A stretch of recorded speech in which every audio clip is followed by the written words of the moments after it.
vamos a hoy todavía entrar dentro de este paréntesis. No vamos a estudiar todavía un libro de la Biblia, al menos no lo vamos a iniciar este domingo. Pero todos estos domingos hemos estado hablando en la escuela dominical sobre la interpretación de la Biblia o la hermenéutica.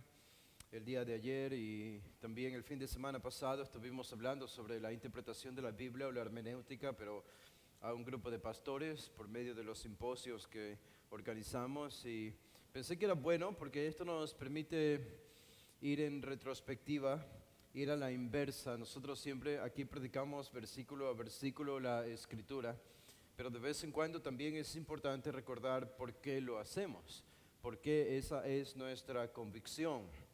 Y es importante pensar de vez en cuando en esto, pero de nuevo lo debemos hacer a la luz de la Escritura, a la luz de la Biblia misma. Así que podemos pensar en el tema de la hermenéutica, la importancia de la hermenéutica, de la interpretación de la Biblia para todo cristiano. Todos estamos inmersos en la tarea de interpretar la Biblia. A mí me parece que a menudo no sabemos atesorar este libro que el Señor nos ha dado y que tenemos en nuestros hogares, o a veces en nuestros bolsillos, este gran tesoro y esta gran perla que es la palabra de Dios y la Escritura. Puede ser que seamos indiferentes a la persecución y la sangre que se ha derramado para que nosotros podamos tener este libro en nuestras manos, que es la revelación de Dios. Y eso sin mencionar el valor que este libro tiene, porque es un libro cuyo origen no es terrenal, cuyo origen no es este mundo ni ningún otro mundo. Su origen es el cielo mismo, la presencia de Dios, allá donde nosotros no tenemos acceso todavía y nunca lo tendremos probablemente, donde es la misma esencia, presencia de Dios. Pero es desde allí de donde ha venido este libro que nosotros tenemos. Y este es el libro que nos puede liberar de las cadenas del pecado, nos da la solución a nuestros mayores y principales problemas en esta vida, y aún así es uno de los libros que fácilmente podemos ignorar incluso dentro de la iglesia. Cuando pensamos en la interpretación de la Biblia, nosotros, y yo quisiera resumir esto a un principio muy, muy fundamental y simple de entender, y que yo creo que a ustedes les puede ayudar. Lo han escuchado antes, probablemente lo hemos dicho antes, o lo he dicho antes, pero es simple y llanamente el principio de interpretar la Biblia literalmente. Interpretar la Biblia literalmente. Ni más ni menos que esto. Tal cual estuvo o está escrita, entender estas palabras de esa manera, como fueron escritas. Ahora, ¿de dónde nace nuestra convicción de que la Biblia debe interpretarse literalmente? Cuando decimos literalmente, también queremos enfatizar otras dos palabras importantes. Cuando interpretamos la Biblia, la interpretamos gramaticalmente. ¿Por qué gramaticalmente? Bueno, porque no sé ustedes, pero yo veo palabras en mi Biblia. Y palabras escritas en un idioma que yo conozco, que es el español. Y esas palabras forman oraciones y forman párrafos en sus Biblias, ¿verdad? Ahora, si es así, entonces esta Biblia debe ser interpretada gramaticalmente, porque la gramática nos ayuda a entender las cosas que leemos todo el tiempo. Cuando ustedes leen algún libro, el correo electrónico, mensajes de WhatsApp, estamos todo el tiempo leyendo e interpretando. Ok, entonces la Biblia debe ser interpretada gramaticalmente y también debe ser interpretada históricamente, porque fue revelada en un tiempo diferente al nuestro, con Moisés o Abraham en el Antiguo Testamento, Isaías, David, o con Jesús y los apóstoles en el Nuevo Testamento. Son lugares, culturas e historias diferentes a la nuestra, geografía diferente a la nuestra, y eso hace que debemos interpretarla también históricamente, según esa cultura, según esa historia, según esa geografía. Así que pensamos en la interpretación de la Biblia gramaticalmente, históricamente, es una interpretación literal. Y nosotros no estamos dispuestos a negociar con este método de interpretación. Allá afuera en los seminarios teológicos, yo estuve estudiando en un seminario aquí en Guayaquil y he leído lo suficiente y escuchado y conversado con personas evangélicas suficientemente como para saber que hay otros tipos de métodos de interpretación de la Biblia por allá afuera, en otras iglesias y en otros seminarios. Algunos dicen que el método que ellos utilizan o la hermenéutica que ellos utilizan es una hermenéutica que depende, el significado de la Biblia depende de cómo yo respondo a la Biblia cuando la leo. Es decir, tú puedes leer algún pasaje, algún texto de la Biblia, incluso puede ser algún texto haciendo referencia al propio Judas. Pero si ese pasaje tiene alguna impresión emocional interna en ti, que es positiva, que es buena, que tú evalúas y dices, bueno, esto me hace sentir bien, porque quizás sacaste ese versículo de contexto y te hace sentir bien, bueno, entonces ellos dicen, ese es el significado. No importa lo que Mateo quiso decir cuando habló de Judas en su evangelio, eso no importa, es secundario. Lo más importante es cómo yo me siento cuando leo la Biblia. Cualquier texto, cualquier pasaje de la Biblia, del Antiguo y Nuevo Testamento. Y eso determina el significado. A eso se le llama la interpretación de respuesta del lector. Así que yo podría leer uno de los mensajes de Jesús a las 7 iglesias de Apocalipsis y puede ser que esté leyendo el mensaje de Jesús a la iglesia de la Odisea, que sabemos nosotros no es nada bueno. Y yo simplemente leo el versículo 17 de Apocalipsis 3 que dice, porque dices soy rico. Dices soy rico. Me he enriquecido y de nada tengo necesidad. Yo puedo leer eso y aplicarme ese versículo a mí mismo, sentirme bien con una parte de este versículo 17 y eso determina el significado. Este versículo, ¿qué significa? Bueno, significa que yo debo prosperar, que yo debo ser rico, que debo sentirme rico, que debo verme a mí mismo como rico. Entonces, ese es el significado del versículo 17. Y no nos damos cuenta que, o estas personas no se dan cuenta que hay un contexto que determina el significado de cada palabra y cada oración. Y que realmente esto es lo que la iglesia de la Odisea decía de sí misma. Pero la siguiente parte dice, y no sabes que eres un miserable y digno de lástima, pobre, ciego y desnudo. Así que no es nada nuevo y no es nada bueno tampoco esta interpretación de respuesta del lector. Algunos tienen una hermenéutica que es feminista y utilizan esta hermenéutica o interpretación de la Biblia para leer la Biblia como enseñando que las mujeres pueden tener posiciones de autoridad, de liderazgo, de enseñanza y predicación a hombres en la iglesia. Es una hermenéutica feminista. Hay hermenéuticas también que se sujetan a posturas que son liberales dentro de la iglesia evangélica, del protestantismo. Entonces ellos pueden leer textos de la Biblia que narran milagros de Jesús o milagros de Moisés en el Antiguo Testamento. ¿Y cuál va a ser la referencia de ellos? Bueno, aquí dice que Jesús hizo un milagro, pero realmente eso no sucedió, eso lo inventó Mateo, solo para ser más atractivo al cristianismo de la época, pero en realidad eso no sucedió históricamente hablando. Hay todo tipo de hermenéuticas allá afuera. Y por eso es importante para nosotros enfatizar que nuestra hermenéutica es gramatical y es histórica. Se limita a la gramática, lo que nos comunica la gramática y la historia de cada pasaje de la Biblia, de cada libro. Debe ser literal. Y la pregunta de ustedes debería ser, bueno, ¿por qué esa es la hermenéutica correcta? ¿Por qué esa es la hermenéutica correcta? Bueno, yo creo que la Biblia nos enseña que esa debe ser nuestra hermenéutica correcta. Noten que desde el momento en que la palabra de Dios fue revelada en el Antiguo Testamento hasta el final de la revelación bíblica, Dios no solo reveló su palabra, sino que cada vez que revelaba su palabra, también revelaba que esa palabra que Él daba debe ser interpretada con precisión.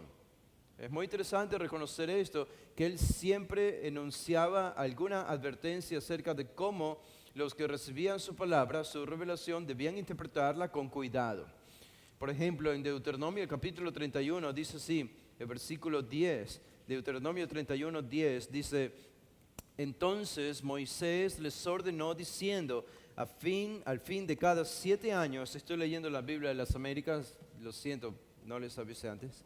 Entonces Moisés les ordenó diciendo, al fin de cada 7 años, durante el tiempo del año de la remisión de deudas, en la fiesta de los tabernáculos, cuando todo Israel venga a presentarse delante de Jehová tu Dios en lugar que Él escoja, leerás esta ley delante de todo Israel a oídos de ellos. El versículo 12, congrega al pueblo, hombres, mujeres y niños, y al forastero que está en tu ciudad, para que escuchen, aprendan a temer a Jehová tu Dios y cuiden de observar todas las palabras de esta ley. Esa es una referencia a los primeros 5 libros de la Biblia. Así que noten cómo cuando termina el último libro de revelación de Moisés, que es Deuteronomio, de Génesis a Deuteronomio, estos 3 versículos resumen cómo Dios encomienda a Moisés y a toda la nación de Israel cómo debían cuidar de interpretar con precisión esta revelación que acababan de recibir,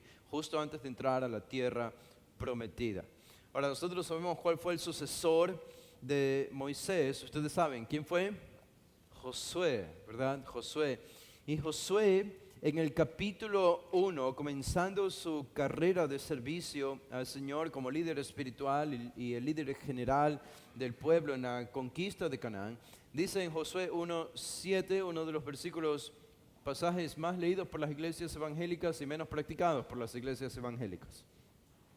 Solamente, dice Josué 1:7, solamente sé fuerte y muy valiente, cuídate de cumplir toda la ley que Moisés mi siervo te mandó, no te desvíes de ella ni a la derecha ni a la izquierda, para que tengas éxito donde quiera que vayas. Dice el versículo 8, este libro de la ley no se apartará de tu boca, sino que meditarás en él día y noche, para que cuides de hacer todo lo que en él está escrito, porque entonces harás prosperar tu camino y tendrás éxito. Yo he escuchado muchas veces a pastores repetir la primera parte del versículo 7, sé fuerte y valiente, sé fuerte y valiente. Esto es lo que todos memorizan, pero no leen lo que dice el resto del versículo 7 y 8, que de hecho es lo más importante. Es acerca de cuidar en interpretar y poner en práctica la palabra de Dios. Por eso dice el versículo 7, no te desvíes de ella, de la ley de Moisés, de la palabra de Dios. No te desvíes ni a la derecha ni a la izquierda. ¿Qué significa eso? No la interpretes mal. No la interpretes mal.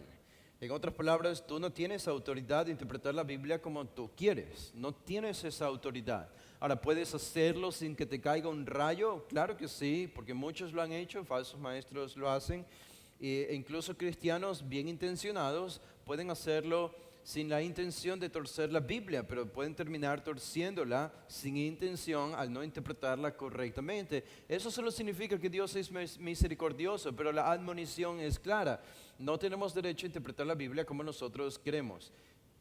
Dios le dice a Josué, no te apartes de ella ni a izquierda ni a derecha. Y cuando Josué terminaba, en el capítulo 23, llegando al final de su libro, un capítulo antes del final, el capítulo 23, el versículo 14, noten que esta es la admonición que él recibió. No apartarse de la palabra de Dios, no interpretarla mal. Y noten cómo termina en el capítulo 23, y Josué lo hizo, está de más decirlo, ¿verdad? Ustedes conocen la historia de Josué. Él obedeció al Señor, él fue fiel.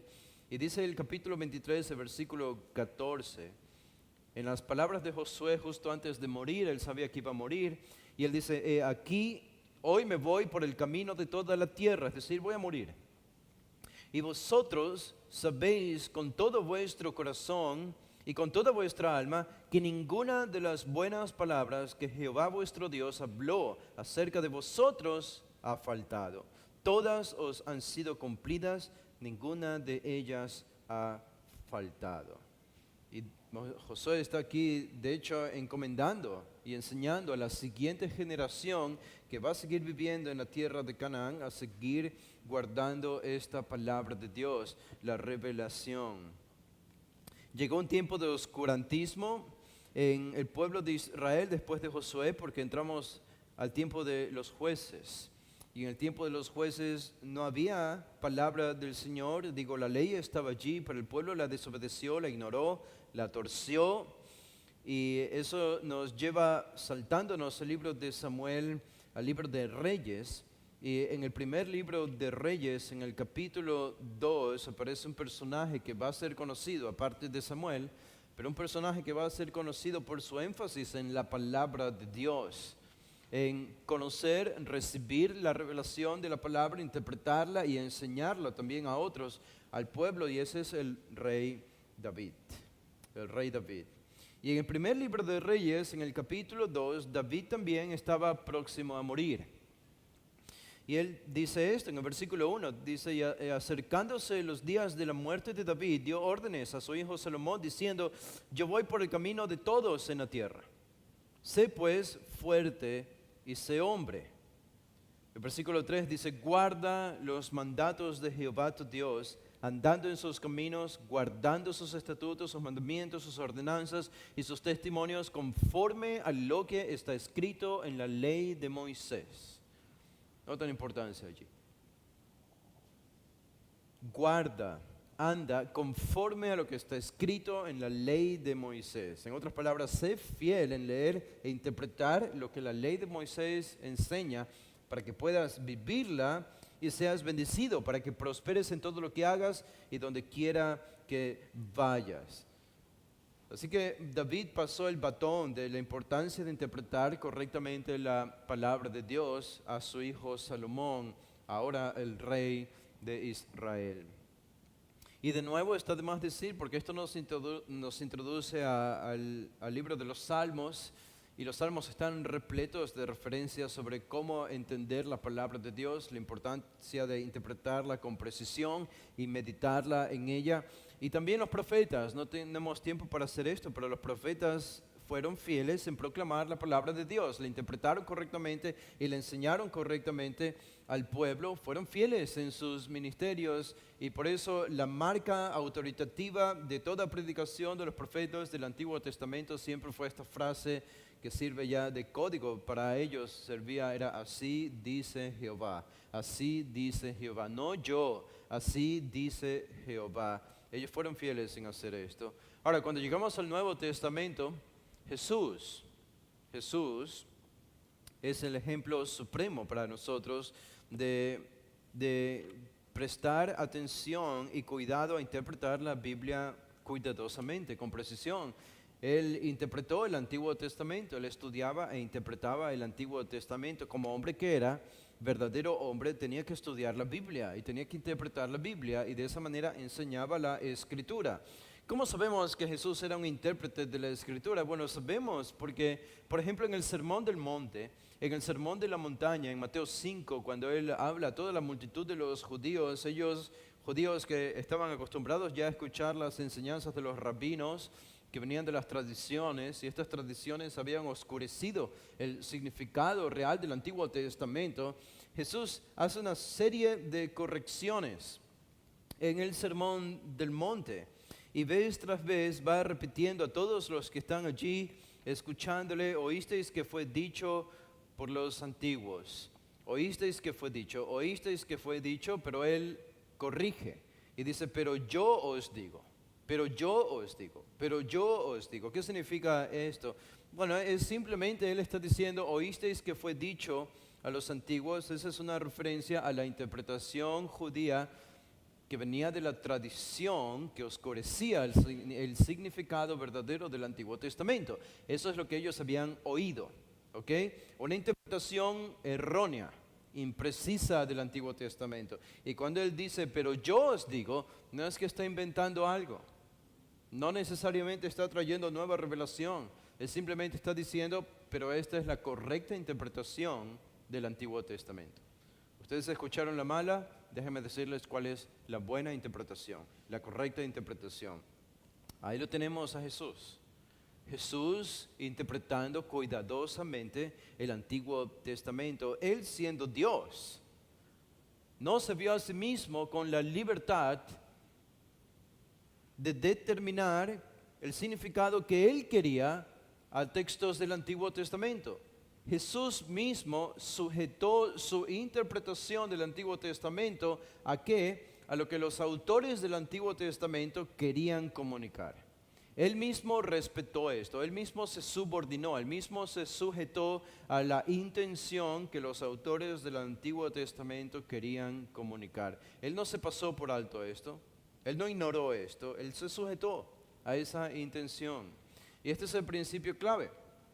Lo que encontramos en todas estas lecturas que estamos haciendo desde el Antiguo Testamento de Moisés hasta Jesús es que todos siempre pensaron en esto. ¿Cuál es la intención del autor? ¿Cuál es la intención del autor? Ese es el significado de cada pasaje de la Biblia. Hermanos, esa es la pregunta que ustedes deben hacerse todo el tiempo cuando estudian la Biblia. ¿Cuál es la intención del autor? Jesús mismo nos da un ejemplo de esto. Y Pablo le da una lección y una serie de advertencias a Timoteo. Ustedes saben esto en 1 Timoteo y 2 Timoteo, acerca de interpretar con precisión la Escritura. Y el apóstol Pedro también en su segunda carta, el capítulo 1 y el versículo 20, terminando con esta revisión de toda la Biblia sobre la importancia de interpretarla bien, Pedro dice, en 1 de Pedro 1:20, porque dice, más adelante, creo que es 2 de Pedro, estoy en 1 de Pedro, sí, es 2 de Pedro, dice, pero 2 de Pedro 1:20, pero ante todo sabed esto, que ninguna profecía de la Escritura es asunto de interpretación personal. Pues ninguna profecía fue dada jamás por un acto de voluntad humana, sino que hombres inspirados o llevados por el Espíritu Santo hablaron de parte de Dios. ¿Qué está diciendo Pedro aquí? No tenemos el derecho de interpretar la Biblia como nosotros queremos. No es de interpretación privada, porque su origen es divino. Quien ha determinado el significado de cada pasaje de la Biblia es Dios, por medio de los autores humanos. Y ese es el significado que nosotros debemos tratar de buscar. Así que este es el llamado de toda la Biblia, a interpretarla con fidelidad, desde Moisés hasta Pedro. Este es el llamado de toda la Escritura.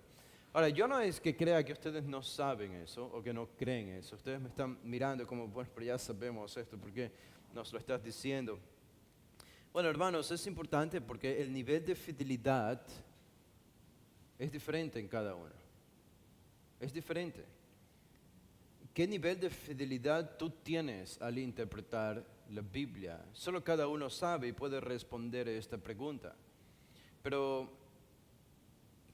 uno puede mostrar o dar evidencias de qué nivel de fidelidad uno tiene por el tiempo que uno le dedica al estudio de la Biblia. Digo, todo lo que acabamos de leer es inútil si ni siquiera leemos o estudiamos la Biblia en nuestra casa. Y yo sé que tenemos perfectas excusas para decir que no estudiamos la Biblia en casa. Lo sé que son excusas perfectas, entre comillas. Pero digo, si toda la Biblia nos da estas admoniciones de interpretarla y cuidarla con precisión, ¿no es asumido que debemos estarla leyendo y estudiando? Y eso no superficialmente para el devocional del pan diario de 2 minutos en la mañana, sino como algo más recurrente, algo más diligente, preparado y disciplinado e intencional. Yo creo que en el ideal de toda iglesia evangélica, de toda iglesia cristiana, cada miembro de una iglesia evangélica, cada miembro de esta iglesia, comunidad Berea, si alguno le preguntara, si yo preguntara a cada uno de los miembros de esta iglesia, ¿qué pasaje de la Biblia estás estudiando ahora, en estos días o en estas semanas? Cada miembro de la iglesia comunidad de Berea debería responder con un pasaje particular. Oh, yo estoy estudiando la carta a Judas. Oh, yo estoy estudiando 1 Corintios capítulo 3. Y tú, oh, yo estoy estudiando el libro de Jonás. Y tú, oh, yo estoy estudiando el libro de Génesis. ¿Notan? ¿No se supone que eso es algo que se da por sentado cuando acabamos de leer todas estas admoniciones de la Biblia? Que no es algo únicamente que los líderes deben hacer, o los ancianos, pastores o predicadores, sino todo creyente A todo el pueblo de Israel se le ordenó estudiar la ley e interpretarla con cuidado, y lo mismo a la iglesia en el Nuevo Testamento. Pero no solo ese es el único problema. El problema es que incluso los que lo estudian no lo interpretan correctamente, no son fieles, como acabamos de leer aquí. Hacen oídos sordos a esta admonición, ya sea cristianos o no cristianos, de otras religiones. Ayer estábamos en Quito, anteayer llegamos el día viernes. Llegamos en la tarde y ustedes saben que más corto es ir de aquí a Quito en avión que ir del aeropuerto de Quito a la ciudad de Quito en carro. Entonces fue un viaje corto, pero un viaje largo, porque 1 hora o más de 1 hora desde el aeropuerto hasta la ciudad o la casa donde estábamos quedándonos. Pero antes de llegar a la casa, creo que fue antes del aeropuerto, fuimos al Panecillo. No sé cuántos de ustedes han ido al Panecillo en Quito, ¿sí? Y creo probablemente era la primera vez que yo iba, o la segunda, no recuerdo si de niño fui, probablemente fui. Creo que es la parte más alta de la ciudad de Quito, donde puedes ver toda la ciudad, el norte, el sur, el este, el oeste de la ciudad. Es un lugar bonito, es un excelente mirador allí. Y estábamos allí y obviamente el gran atractivo, habían algunas personas de otros países, extranjeros, de Europa, de Estados Unidos. El atractivo es la gran estatua que está encima de esta torre, en el Panecillo, en todo lo alto. Ahora, yo no sé si ustedes, ese es uno de los lugares más turísticos, ¿verdad?, de Ecuador. Y ustedes saben qué es esa figura que está allí. ¿Alguna vez se han preguntado de qué se trata? Digo, yo al menos no me había puesto a reparar o pensar en esto hasta que estaba allí. Obviamente ya cuando estaba allí me dio curiosidad por saber de qué se trataba esto. Y yo recuerdo que decía, bueno, a mi juicio, por lo que veía de lejos esta estatua, como tenía 2 alas pequeñas en la espalda, yo decía, esto debe ser un ángel.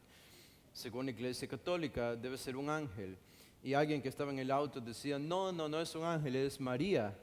Yo le decía, nunca había visto María con alas, ¿ok? Según las figuras de la Iglesia Católica, la estatua. Y yo le decía, no puede ser María, tiene que ser un ángel porque tiene alas.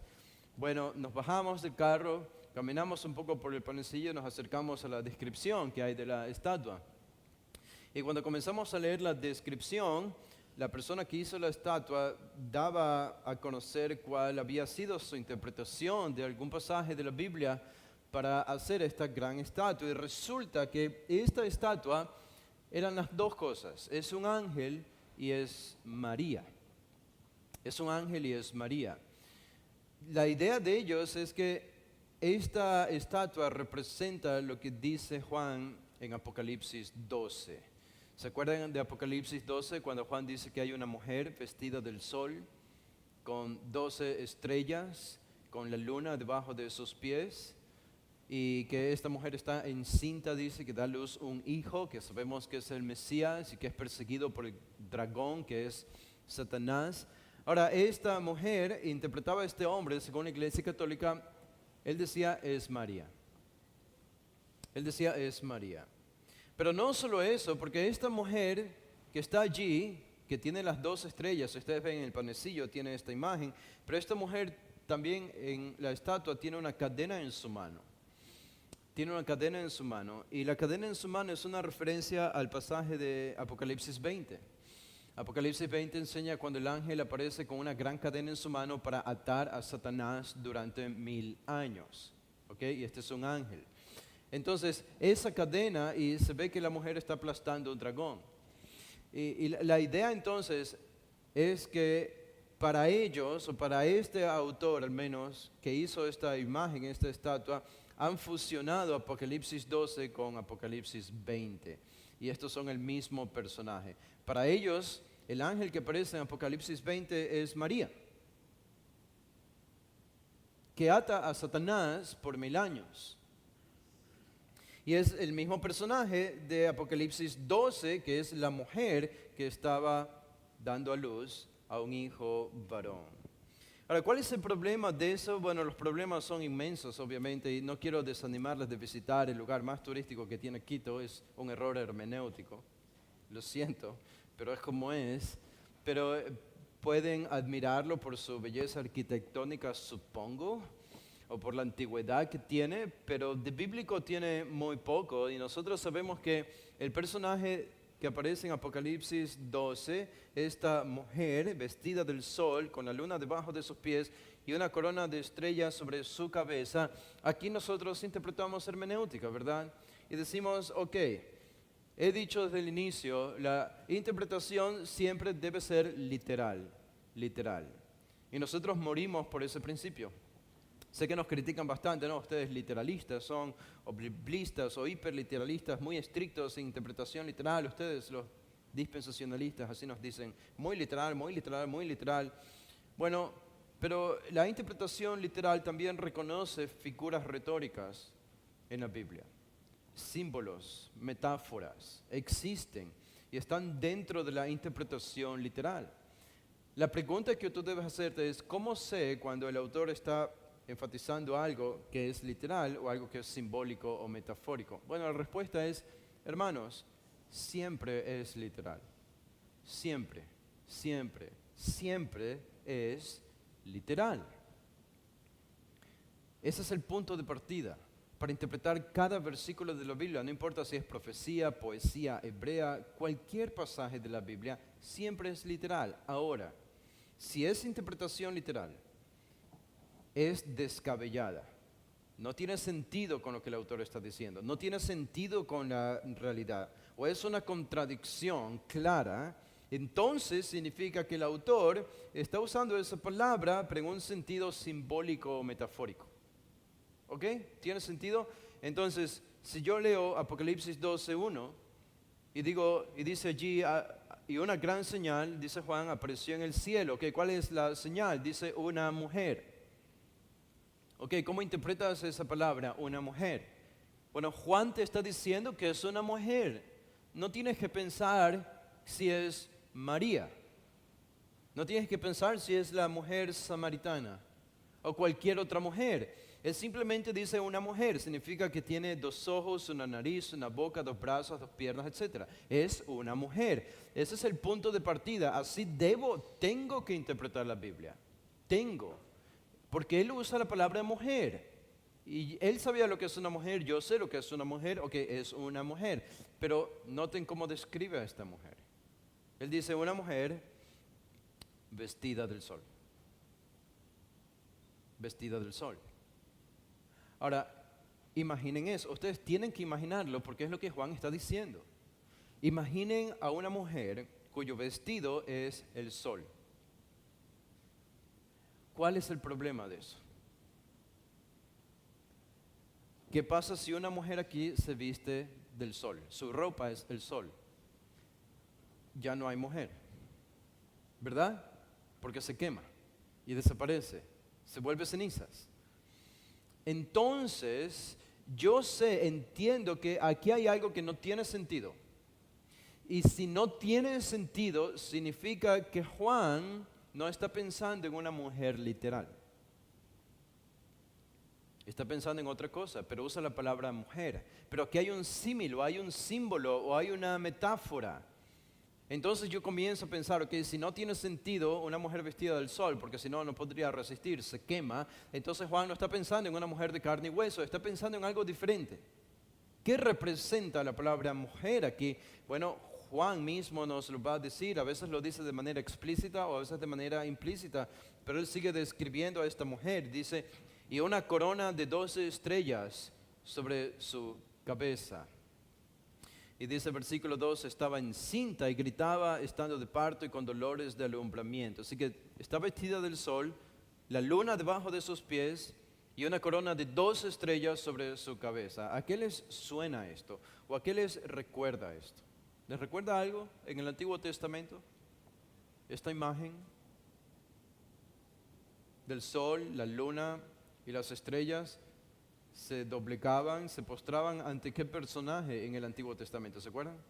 Ante José. Cuando hubo el sueño, José tuvo el sueño y más tarde contó el sueño a Jacob y a sus hermanos, a toda su familia. Jacob entendió de qué se trataba el sueño. Vamos a venir todos a postrarnos delante de ti. Es algo así, es algo similar. Bueno, Juan está prestando esta imagen del sueño de José que hacía referencia obviamente a la nación de Israel. Noten las 12 estrellas al final del versículo 1. 12 estrellas. Es representativo para Jacob. Es una representación de Jacob, es una representación de la nación de Israel. La mujer, por tanto, es una representación de Israel. Y uno se pregunta, bueno, ¿y por qué Juan no dijo Israel en lugar de decir mujer? ¿Por qué usa la palabra o el símbolo, la figura de una mujer? ¿Por qué no decir la nación de Israel? ¿No sería más fácil? Bueno, porque en el versículo 2 está la característica que él va a usar de una mujer. Dice, estaba encinta. Estaba encinta. Así que obviamente le está usando símbolos aquí. Y es importante para él decir que esta mujer estaba encinta, va a dar a luz, y esa persona que va a nacer es el mismo Mesías, que va a ser perseguido por Satanás. Y esto ocurrió en el primer siglo. Y una vez que ese hijo es llevado por Dios a su presencia, Satanás se llena de furia y va a perseguir a la descendencia, dice, de esta mujer, que son los judíos, el pueblo de Israel. Esto es interpretación literal.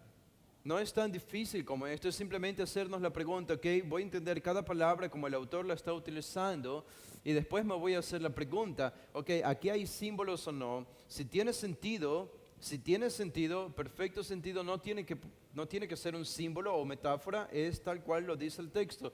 Pero si no tiene sentido, entonces estoy delante de un símbolo o de una metáfora. El llamado para que nosotros interpretemos la Escritura es claro, debe ser fiel, debemos ser fieles en interpretar. ¿Por qué esta es nuestra convicción? Esta es nuestra convicción porque la Biblia fue revelada por Dios y porque Dios la reveló por medio de autores humanos. Dios la reveló por medio de autores humanos. Y si ellos utilizaron un lenguaje humano, eso significa que nosotros tenemos que estudiar ese idioma, ese lenguaje para interpretar la Biblia. Por eso usamos la gramática y la historia. La gramática de la Biblia y la historia de la Biblia, que es el trasfondo de cada uno de los personajes que escribieron la Biblia. Ahora, yo quiero hacer un ejercicio con ustedes. Hemos estado estudiando el libro de Ezequiel con los hermanos del Apex y quería hacer este pequeño ejercicio con ustedes. Si abren a Ezequiel, el capítulo 1, y quería mostrarles porque este es otro de los pasajes difíciles de entender en la Biblia, el capítulo 1 de Ezequiel, donde hay símbolos, claro que sí, pero aún con símbolos sabemos que su interpretación es literal. Y esto, hermanos, pueden aplicarlo a cualquier otro pasaje de la Biblia. Hay otros que son mucho más sencillos que este. Como decía, cuando nosotros interpretamos la Biblia debemos tener en cuenta que la Biblia fue revelada en un idioma, en este caso el hebreo, el Antiguo Testamento, y en una historia particular. ¿Cuál es la historia de Ezequiel? Bueno, la historia de Ezequiel quizá ya lo saben, pero Ezequiel estaba deportado en Babilonia con los judíos allá. Y las amenazas de Nabucodonosor eran destruir Jerusalén si se rebelaban.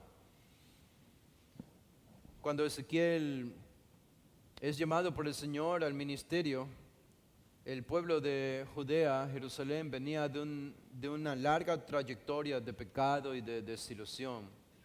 Ellos habían ya tenido reyes nefastos, malos reyes. Uno de ellos, el más representativo por lo malo que fue el rey Manasés y su hijo también. Manasés, junto con su hijo, sometió al pueblo de Israel o a Judea a más de 55 años de pecado. 55 años, sin parar, de pecado tras pecado tras pecado y depravación. Adoraron a dioses falsos, sacrificaban a sus hijos a Moloch. ¿Cuál era el pensamiento detrás de esta acción bochornosa? Bueno, el principio incluso bíblico. El principio bíblico de darle lo mejor que tienes a Dios, ¿verdad? Darle lo mejor que tienes a Dios. Pero distorsionado de tal manera que se enseñaba en las religiones paganas que a Moloch había que darle lo más preciado que uno tenía si querías la bendición de Moloch. Y lo más preciado que uno tenía era tus hijos. Entonces tenías que entregárselos a Moloch en sacrificio. Y los judíos llegaron a hacer esto en el reino del sur, gracias en gran parte debido al reinado de Manasés y su hijo. Imaginan la vida de Manasés, porque la Biblia nos dice que al final de su vida él se arrepintió y lamentó todo lo que había hecho. Pero imaginen esto, el dolor en su alma y en su conciencia al mirar atrás 55 años después de haber hecho todo lo que hizo, haber reconocido que estuvo tan mal, pero difícilmente esto desapareció de su conciencia. Habría sido una carga y un peso difícil de ignorar. Después de esto hubo una breve recuperación de los judíos con el reinado de Josías. Hubo una reforma. Pero esta reforma del Antiguo Testamento nos dice explícitamente fue una reforma superficial. No fue una reforma espiritual profunda, honda, que transformó a la gente. No, fue superficial. ¿Por qué fue superficial a pesar de los buenos intentos de Josías? Porque, hermanos, ¿cómo sales de 55 años de pecados? No vas a salir de la noche a la mañana de esto. Y el pueblo de Israel tampoco lo hizo. Había sido tan fuerte este bagaje de distorsión idolátrica y de depravación moral en Israel que los 55 años tuvieron un efecto que incluso las reformas de Josías fueron muy superficiales para revertir el problema. Y entonces, después de esto, Dios juzga a su pueblo con la primera deportación. Babilonia conquista Jerusalén y se llevan cautivos algunos judíos, de entre ellos Daniel se va cautivo a Babilonia, pero como era sabio fue usado por el Señor para estar en la corte del rey de Babilonia. La segunda deportación llegó algunos años después, y en esta segunda deportación de nuevo se llevaron algunos judíos, y en esta segunda fue Ezequiel llevado a Babilonia. Pero él no fue llevado a la corte del rey. Ezequiel era un sacerdote, hijo de sacerdotes. Él estuvo en una ciudad de Babilonia llamada Tel Aviv. No es la Tel Aviv moderna de Israel. Era una ciudad antigua en Babilonia, Tel Aviv.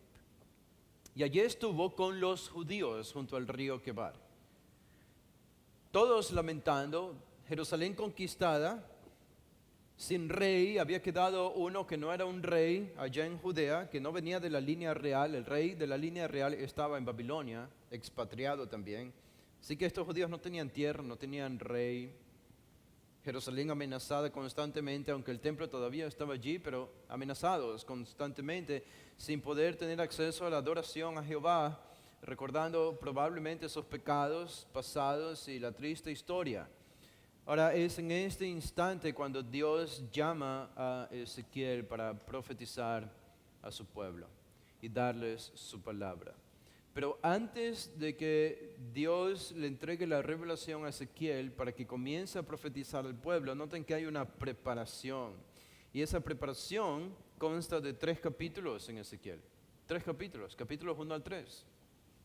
Esos 3 capítulos son solo preparación. En el capítulo 4 apenas comienzan las profecías de Ezequiel para los judíos en Babilonia, exiliados. Pero 3 capítulos de preparación es algo extenso, creo que es lo más extenso que tenemos en cuanto a preparación de un profeta para su ministerio en todo el Antiguo Testamento. 3 capítulos para prepararlo. ¿Por qué tanto espacio? Bueno, Ezequiel tenía una dura y ardua tarea.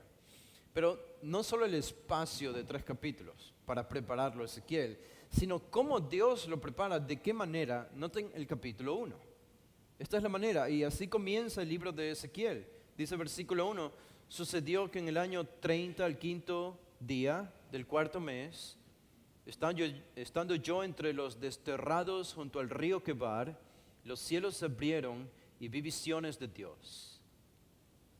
Ok, aquí hay una visión. Eso nos introduce a qué tipo de literatura estamos a punto de leer. Es una visión. Así que debemos esperar que habrán algunos símbolos aquí, metáforas o símiles que vamos a encontrar porque es una visión que Dios le muestra a Ezequiel. Dice el versículo 2, en aquel día 5 del mes, en el 5.º año del destierro del rey Joaquín, así que Joaquín no estaba en Israel, estaba desterrado también. Dice el versículo 3, la palabra de Jehová fue dirigida al sacerdote Ezequiel, hijo de Buzi, en la tierra de los caldeos junto al río Quebar, y allí vino sobre él la mano de Jehová. ¿Y qué miró Ezequiel? Versículo 4. ¿En qué consiste esta visión? Dice, miré, y aquí que un viento huracanado venía del norte, una gran nube con fuego fulgurante y un resplandor a su alrededor, y en su centro algo como metal refulgente en medio del fuego. Ahora, hermanos, cada una de esas palabras tiene un significado. Y el significado debe ser el significado que Ezequiel conocía cuando utiliza cada una de estas palabras. Naturalmente, para esto necesitaremos diccionarios e inmiscuirnos en la cultura de Ezequiel, de Israel y de Babilonia para entender los metales que utiliza y las palabras que utiliza. Pero la Biblia también nos ayuda a entender qué está diciendo Ezequiel. Él dice que vio un viento huracanado que venía del norte, esto es como un huracán que se acerca desde el norte. Dice, una gran nube con fuego fulgurante. Ahora, esa palabra nube nos recuerda a algo que ya hemos conocido también en el Antiguo Testamento. Es la nube de la gloria de Dios que aparece con Moisés en el monte Sinaí. Y a lo largo de los 40 años que apareció a los israelitas, la nube de la gloria de Dios. Ahora, esto es lo que está mirando Ezequiel. Una gran nube, dice, con fuego fulgurante y un resplandor a su alrededor. Así que no era una simple nube, no era una mera nube. Habían cosas dentro y alrededor de esta nube, fuego y resplandor. Fuego y resplandor. Y dice, y en su centro algo como metal refulgente en medio del fuego. Es difícil saber exactamente cómo dibujar siquiera, intentar lo que Ezequiel está viendo, pero él está haciendo el intento de describir lo que Dios le está mostrando. Ahora, si yo puedo resumirles más o menos, en términos nuestros, qué es lo que está mirando Ezequiel, es como que él está mirando una gran nube en medio de una tormenta eléctrica, con fuego alrededor y en su centro. Esto es básicamente lo que está viendo. Es una nube con una tormenta eléctrica cuyos rayos aparecen por todos lados, refulgen en todos lados y con fuego también alrededor y en su centro. Esta es la imagen que Dios le está mostrando. Ahora hay más, en el versículo 5 dice, en su centro había figuras semejantes a 4 seres vivientes. ¿Ok? ¿En el centro de qué? En el centro de este viento huracanado, de esta gran nube. ¿Ok? 4 seres vivientes. Estas son 4 personas, podríamos decir de manera muy general personas, pero él simplemente dice seres. ¿Ok? ¿Y cuál es el aspecto de ellos? Bueno, al final del 5 dice, tenían forma humana. Forma humana, ¿ok? No nos dice que eran humanos, pero tenían forma humana. El versículo 6, tenía cada uno 4 caras y 4 alas, cada uno de ellos, ¿ok? Entonces sabemos que no son seres humanos porque tenemos solo una cara. Bueno, algunos tienen 2, pero eso es un problema. Debemos tener solo una. 4 caras y 4 alas cada uno de ellos. Dice, sus piernas eran rectas y la planta de sus pies era como la planta de la pezuña del ternero, así que era similar a la de un animal, y brillaban como bronce bruñido. Dice, bajo sus alas, a sus 4 lados tenían manos humanas. En cuanto a las caras y a las alas de los 4, sus alas se tocaban una a la otra, así que estaban cerca, juntos, y sus caras no se volvían cuando andaban, cada uno iba de frente hacia adelante. El versículo 10, y la forma de sus caras era como la cara de un hombre. Los 4 tenían cara de león a la derecha y cara de toro a la izquierda, y los 4 tenían cara de águila. Así eran sus caras, dice el versículo 11. Así que estos seres vivientes que tenían 4 alas, tenían una cabeza, pero en la cabeza tenían 4 caras, y las 4 caras eran diferentes. Y aquí incluso están enumeradas los animales, las caras de los animales que componían las caras de estos seres vivientes. Eran diferentes los unos de los otros. Una cara era humana y las otras 3 caras eran caras de animales. Y esos animales están allí. Esto lo encontramos también en el capítulo 10 de Ezequiel. Dice versículo 11, sus alas se extendían por encima, con 2 se tocaban uno a otro y con 2 cubrían su cuerpo. Y cada uno iba de frente hacia adelante, a donde quiera que iba el espíritu, iban ellos, sin volverse cuando andaban. ¿Ok? Así que esta es la descripción de estos 4 seres vivientes. Ahora, nosotros tratamos de entender esto y decimos, ok, no tengo idea qué significa esto, estos 4 seres vivientes y esta extraña descripción. Muy bien, pero probablemente no tenemos idea porque no hemos sido tan diligentes en estudiar, porque si conociésemos la historia del antiguo cercano oriente, del Medio Oriente o del pueblo babilónico, los pueblos paganos, sabríamos que estos seres encajan perfectamente con la descripción que los antiguos templos paganos tenían. Cuando ellos construían sus templos, se supone que la presencia de ese Dios estaba dentro del templo, y alrededor o enfrente de la puerta de estos templos siempre habían estatuas. Y estas estatuas eran muy grandes y muy altas, y estas estatuas tenían forma humana, pero sus caras siempre eran caras de animales. Usualmente eran caras de toro o de águilas o de león. ¿Qué eran estas estatuas? ¿Por qué lo hacían así los pueblos paganos? Bueno, se supone que estas estatuas o estos seres eran los guardianes de donde se encontraba la presencia de su Dios. Eran los guardianes del templo, donde estaba la presencia de ese Dios pagano. Los guardianes. Y tenían un nombre incluso. Se llamaban querubines. Querubines. Y Ezequiel explícitamente les llama querubines a estos 4 seres vivientes, porque en el capítulo 10 vuelven a aparecer, Él los menciona y los identifica como querubines. Así que, ¿de qué estamos hablando aquí? No estamos hablando de algo en extremo extraño o irreconocible. Es algo que utilizaban en ese tiempo los templos paganos para proteger a sus dioses. Estos son los 4 querubines, los querubines que están protegiendo la presencia de Dios. ¿Ok? Esto es lo que Ezequiel está mirando.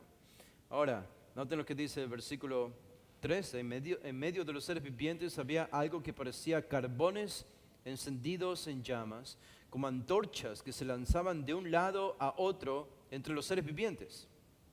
El fuego resplandecía y del fuego salían rayos. ¿Se dan cuenta? Esta era como una tormenta eléctrica que no terminaba. Dice, y los seres vivientes corrían de un lado a otro como el fulgor del relámpago. Miré a los seres vivientes y aquí había una rueda en la tierra junto a cada uno de los seres vivientes de 4 caras. El aspecto de las ruedas y su hechura era como el brillo del crisólito, y las 4 tenían la misma forma. Su aspecto y su hechura eran como si una rueda estuviera dentro de la otra rueda. Cuando andaban, se movían en las 4 direcciones sin volverse cuando andaban. Sus aros eran altos e imponentes, y los aros de las 4 estaban llenos de ojos alrededor. Y cuando los seres vivientes andaban, las ruedas se movían con ellos. Y cuando los seres vivientes se levantaban de la tierra, las ruedas también se levantaban. Y a donde quiera que iba el espíritu, iban ellos en esa dirección, y las ruedas se levantaban juntamente con ellos, porque el espíritu de los seres vivientes estaba en las ruedas. Ahora, ¿qué son estas ruedas? Cuando pensamos en ruedas, no debemos pensar en el siglo XXI, en las ruedas que vemos en Ecuador o en Estados Unidos o en Europa. Esto fue escrito hace muchos años, en el Antiguo Testamento. ¿Cómo eran las ruedas en ese tiempo? Bueno, las ruedas en ese tiempo eran las ruedas de los carruajes de madera que se utilizaban, o de metal, cubiertos de metal, que se utilizaban para la guerra. Este tipo de ruedas que usualmente ven en figuras, fotos, imágenes de Egiptos, donde hay ruedas largas, grandes. Estas son el tipo de ruedas que están mirando Ezequiel aquí, que están en medio de los 4 seres vivientes. Ahora, ¿cuál es el significado exacto de cada una de estas ruedas? Es difícil saber. No es que no tienen un significado, pero al menos Ezequiel no nos lo ha dado todavía. ¿Ok? Noten el versículo 22. Dice, sobre las cabezas de los seres vivientes, así que hasta ahora tenemos la imagen como de un carruaje, una carrocería de 4 ruedas antiguas, ¿ok? Con ojos que se mueven junto a los 4 seres vivientes en medio de esta tormenta eléctrica y nube y fulgor de fuego. Dice 22, sobre las cabezas de los seres vivientes había algo semejante a un firmamento con el brillo deslumbrante de un cristal extendido por encima de sus cabezas. Un firmamento es como una especie de plataforma, ¿ok? 23 dice, y debajo del firmamento sus alas se extendían derechas, la una hacia la otra, cada uno tenía 2 que cubrían sus cuerpos por un lado y por el otro, y oía el ruido de sus alas cuando andaban como el estruendo de muchas aguas, como la voz del Todopoderoso. Un ruido de tumulto como el ruido de un campamento militar cuando se detenían, bajaban sus alas. Ok, esto lo podemos imaginar. Él nos está diciendo como este ruido, como el tumulto del ruido de un campamento militar, como el estruendo de muchas aguas. Este es el sonido, esta es la voz que le escuchó. Dice el versículo 25, también hubo un ruido por encima del firmamento que había sobre sus cabezas cuando se detenían, bajaban sus alas. Y sobre el firmamento, es decir, sobre esta plataforma que estaba por encima de sus cabezas, había algo semejante a un trono, de aspecto como de piedra de zafiro. Y en lo que se asemejaba a un trono, sobre él, en lo más alto, había una figura con apariencia de hombre. ¿Y cuál es la apariencia de este personaje? Versículo 27, entonces vi en lo que parecían sus lomos hacia arriba algo como metal refulgente que lucía como fuego dentro de ella en derredor. Y en lo que parecían sus lomos y hacia abajo vi algo como fuego. Y había un resplandor a su alrededor, como el aspecto del arco iris que aparece en las nubes en un día lluvioso. Así era el aspecto del resplandor en derredor. La imagen completa que comunica Ezequiel, la visión que Dios le está mostrando es de una nube en una gran tormenta eléctrica refulgente con fuego. En el centro de esta gran nube están los 4 seres vivientes, que son los 4 querubines con 4 caras y 4 alas que vuelan, se mueven. En medio de los 4 querubines están las 4 llantas o ruedas de un carruaje que también se mueven junto a los querubines. Encima de los querubines hay una plataforma y encima de esta plataforma hay un trono. Y sentado en este trono está el personaje descrito aquí en el versículo 27. Era de apariencia de hombre, no significa que era un hombre, pero tenía una apariencia de hombre. Pero con todas las descripciones ricas del versículo 27 y 28, sabemos que era más, mucho más que un mero hombre. Y claro, la pregunta es, bueno, ¿qué significa esto? Si interpretamos, hacemos hermenéutica, ¿qué significa esto? Y ustedes solo pueden imaginar el tipo de ridiculeces que se dicen de este pasaje de Ezequiel 1 a la luz de todas estas descripciones llenas de aplicaciones y explicaciones que no tienen nada que ver, cuando Ezequiel mismo nos da el significado de esta visión. Nosotros no tenemos que interpretar visiones. No tenemos que interpretar visiones, porque los autores nos dan la interpretación de las visiones, los autores de la Biblia. Y Ezequiel no es la excepción. ¿Qué dice él a la mitad del capítulo 28? Dice, tal era el aspecto de la semejanza de la gloria de Jehová. Así que, ¿qué es todo esto que acabamos de ver? Todas estas descripciones tan detalladas, ¿qué son? Es la gloria de Dios. Es la gloria de Dios. No es más que eso, no es menos que eso. Y eso es comprensible. ¿Se dan cuenta? Cuando Moisés vio la gloria de Dios en el monte Sinaí, Ahora, hay similitudes con esto, la nube, pero también hay diferencias. Hay diferencias en lo que Dios le mostró a Moisés.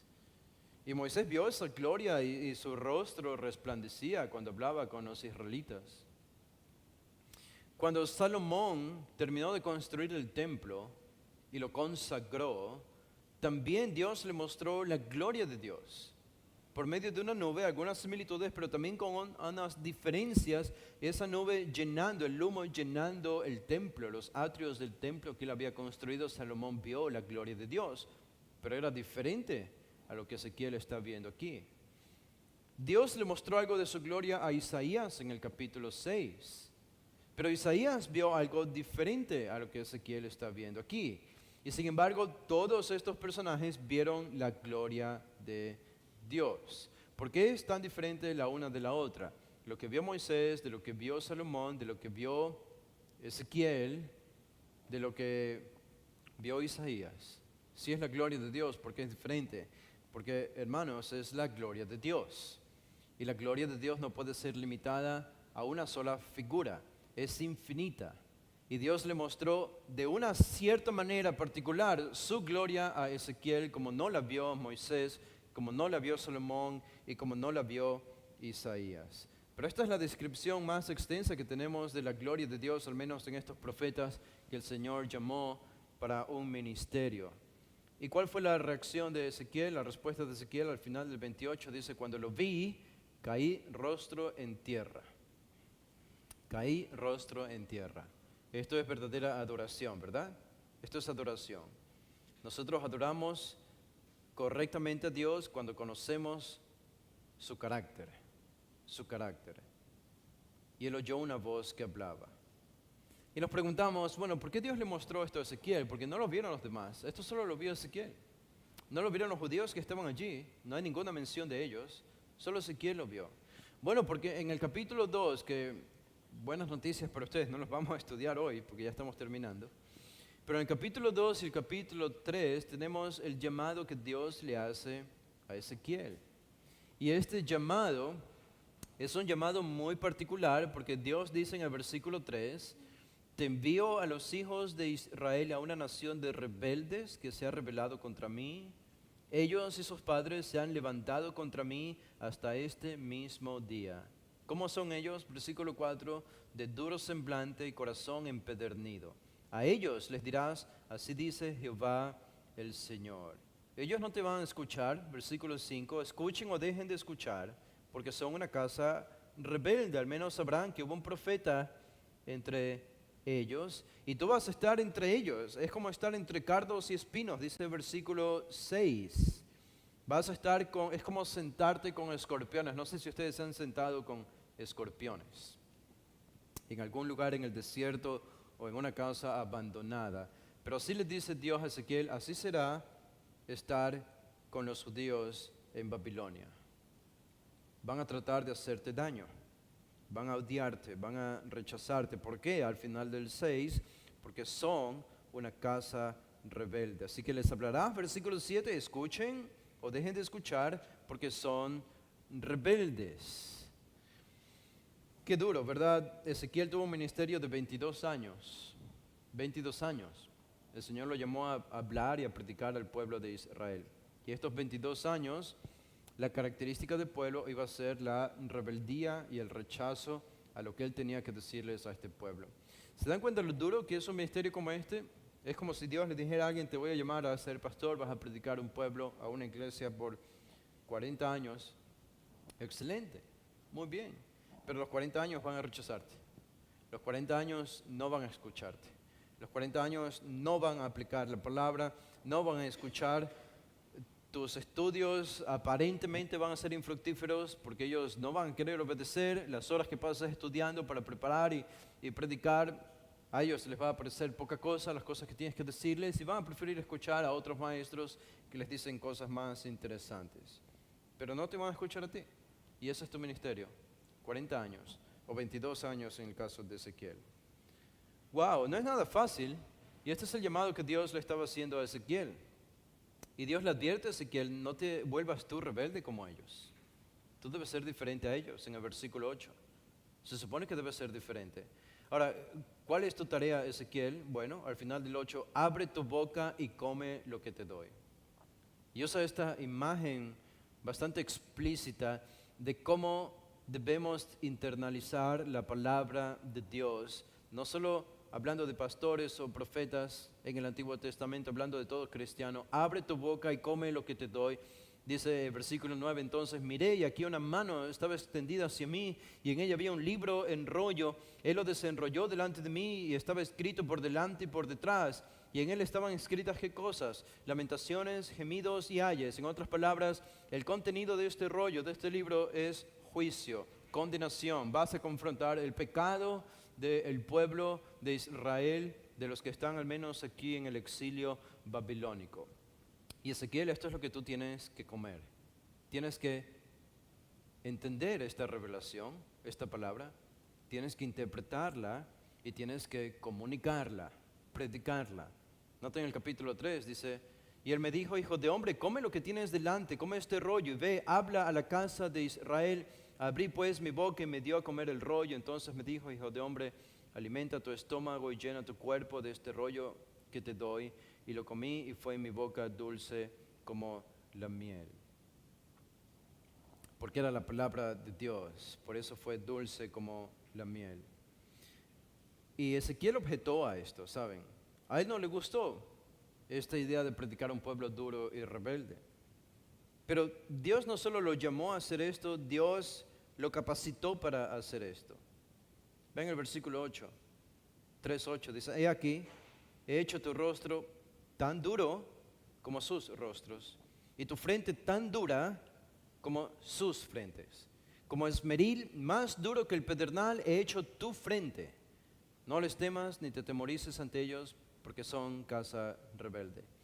En otras palabras, así como tan duro es su corazón, yo he hecho tan dura tu resistencia, para que puedas predicarles durante todos estos largos años. Yo te voy a capacitar para resistir su rechazo a ti. Y tú vas a recibir todas las palabras que yo te hablo. Háblales, escuchen o dejen de escuchar. Y el versículo 12, noten, dice, entonces el Espíritu me levantó y oí detrás de mí un gran ruido atronador, bendita sea la gloria de Jehová desde su lugar. Y noten que Ezequiel objetó a esto. Él objetó. Dice el versículo 15, entonces vienen los desterrados de Tel Aviv, que habitaban junto al río Quebar, y allí donde ellos vivían estuve sentado 7 días atónito en medio de ellos. Y el 14 dice, ¿con qué actitud estaba atónito 7 días? Dice el 14, y el Espíritu me levantó y me tomó, yo iba con amargura en la indignación de mi espíritu. ¿Qué significa esto? Ezequiel estaba enojado, él estaba mal por lo que acababa de escuchar, el llamado que acababa de recibir a predicar a un pueblo rebelde. Sabía que no le iban a escuchar, estaba mal, estaba amargado, estaba enojado, tenía que procesar esto. Y por eso la referencia a 7 días en silencio del versículo 15. Él necesitó procesar su llamado durante una semana. Y saben que Dios es paciente porque Dios lo esperó una semana. Dios lo esperó 7 días. Y al cabo de los 7 días, entonces Dios comienza a revelarse de nuevo a Ezequiel. Era un llamado difícil, era un pueblo difícil, era un mensaje difícil, lamentaciones, gemidos y ayes, destrucción de la ciudad de Jerusalén, el templo va a ser destruido, van a ser deportados más tiempo, habrá esperanza, Ezequiel también predica esperanza, claro que sí. Pero era un mensaje difícil de procesar, tanto para Ezequiel como para el pueblo. Ahora entendemos el capítulo 1, ¿verdad? Esto fue preparatorio y Ezequiel, cada vez que se habría tentado a tirar la toalla por el rechazo del pueblo y la terquedad, él habría recordado el capítulo 1, la visión que Dios le mostró de la gloria de Jehová. Y eso lo habría mantenido de pie. ¿Se dan cuenta? Esa es la razón por la que Dios le muestra esta visión a Ezequiel, la visión de su gloria. Porque nada más puede mantenernos a nosotros de pie que contemplar el carácter de Dios para entender lo que Dios está haciendo alrededor de nosotros, aunque las cosas vayan mal. Yo creo que este pasaje es importante porque ilustra incluso también la importancia de la palabra de Dios. Ezequiel tenía que comer esta palabra y predicar esta palabra, y eso implica que debía interpretarla con precisión, con cuidado y con fidelidad. Y eso es lo que nosotros debemos hacer. Bueno, hermanos, se me ha acabado el tiempo. Vamos a cerrar aquí, vamos a hacer una oración y terminar. Padre, gracias, Señor, por tu palabra, porque es clara, porque habla a nuestras almas y convence nuestros corazones, porque crea convicciones en nosotros y determina nuestra conducta. Nos recuerda lo que somos y para qué vivimos y para qué existimos. No hay tal cosa como tu revelación y nosotros la tenemos. Danos la capacidad, la gracia, el tiempo, las actitudes, Señor, y el deseo que necesitamos para tomar en serio tu palabra. Tomarla en serio, interpretándola con cuidado, aplicándola con cuidado y enseñándola de la misma manera. Que seamos portavoces de lo que tú has revelado a nosotros. Levántanos, Señor, del letargo espiritual, si es que lo hay, y llévanos, Padre, a gozar de estar en tu presencia, gozar de contemplar tu gloria, la gloria de tu Hijo, de deleitarnos en estar en tu presencia y que esto tenga un efecto en nuestra vida práctica. Lo pedimos, Señor, en el nombre de Jesús. Amén. Pueden ponerse de pie, hermanos. Vamos a hacer una oración para despedirnos. Padre, gracias, Señor, por este día de adoración que nos has permitido tener. Ahora que nos retiramos, guárdanos, Señor, protégenos. Bendice el tiempo de comunión y nuestro regreso a casa, el inicio de una nueva semana. Lo pedimos, Señor, en el nombre de Jesús.